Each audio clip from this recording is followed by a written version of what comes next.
సంస్కృత భాషను నేర్చుకోవడం వల్ల తెలుగుని తక్కువ చేసినట్టుగా, లేకపోతే తెలుగు భాషపై దాడి జరుగుతున్నట్టుగా కొంతమంది భావనలో ఉంది.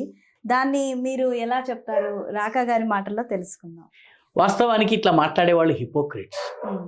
వాళ్ళు 2 నాలుకల ధోరణిని పాటిస్తున్నారు. వాళ్ళ పిల్లల్ని కాంపిటీటివ్ ఎగ్జామ్స్ కోసము, ఇంజినీరింగ్‌లో సీటు కోసమో, లేకపోతే మెడిసిన్‌లో సీటు కోసమో, ర్యాంకుల కోసమో సెకండ్ లాంగ్వేజ్‌గా తెలుగు నేర్పిస్తున్నారా? సంస్కృతం నేర్పిస్తున్నారా? సంస్కృతం. సంస్కృతం నేర్చుకున్నట్లయితే మార్కులు ఎక్కువ స్కోర్ చేయొచ్చును అని వాళ్ళు సంస్కృతం పిల్లలకి సెకండ్ లాంగ్వేజ్‌గా ఇంటర్మీడియేట్‌లో, డిగ్రీలో నేర్పిస్తూ హ్మ్. తెలుగు భాషకి సంస్కృతం వల్ల ఏదో ప్రమాదం వస్తుంది అని చెప్పి ఏదైతే అంటున్నారో, ఈ 2 కూడా పరస్పర విరుద్ధాలు. హ్మ్.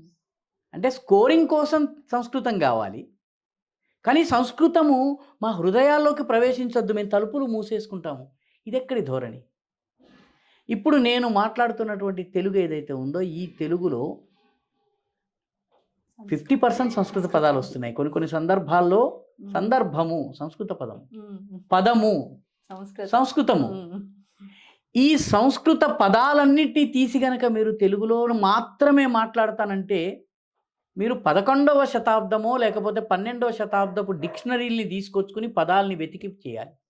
తమిళనాడులో ఆ ప్రయోగం చేశారు. తమిళనాడులో ఆ ప్రయోగం చేశారు. కానీ ఆ ప్రయోగం చేసిన తరువాత వాళ్ళు మేము చాలా తమిళ పదాలు వాడుతున్నామని భావిస్తూ ఉంటారు.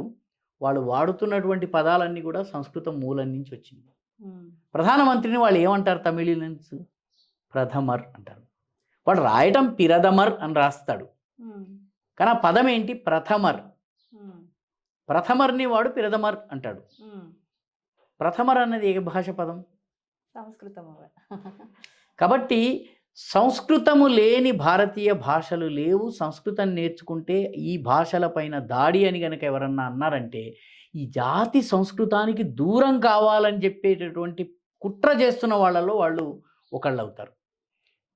ఈ జాతి సంస్కృతాన్ని మర్చిపోయేలా చేసినట్లయితే, ఈ జాతి మీద దాడి చేయడం సులువు అని భావించే వాళ్ళే ఈ భాష మాట్లాడతారు. సంస్కృతం లేని తెలుగు లేదు, సంస్కృతం లేని తమిళం లేదు, సంస్కృతం లేని ఏ భారతీయ భాష లేదు. ఇలా తెలుగు గురించి మాట్లాడే వాళ్ళు తమ పిల్లల్ని ఇంటర్మీడియట్లో సెకండ్ లాంగ్వేజ్గా తెలుగుని ఎందుకు ఇవ్వడం లేదు? ఈ ప్రశ్న వాళ్ళని అడగాల్సిన అవసరం ఉంది. అంటే ఇక్కడ 2 నాలుకల ధోరణి వాళ్ళు పాటిస్తున్నారు. ఇది ఈ బూటకం కన్నా కూడాను, మేము తెలుగు మీడియంలో చదివిస్తాము మా పిల్లల్ని, లేదా తెలుగు సెకండ్ లాంగ్వేజ్గా ఇప్పిస్తాము, 2వ భాషగా తెలుగుని పెడతాము, మాకు సంస్కృతం వద్దు అని అంటున్నటువంటి వాళ్ళు అలా చేసినట్లయితే నేను వాళ్ళని అభినందిస్తాను. ఎందుకంటే తెలుగు నేర్చుకున్నా మీరు సంస్కృతానికే వెళ్తారు. ఇది వాస్తవానికి ఏంటంటే, ఇది ఒక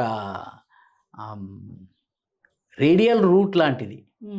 ఓఆర్ఆర్ ఉంది కదండి, ఓఆర్ఆర్ లాంటిది. మీరు ఇక్కడి నుంచి ఓఆర్ఆర్ ఎక్కొచ్చు, ఓఆర్ఆర్ నుంచి ఇక్కడికి రావచ్చు.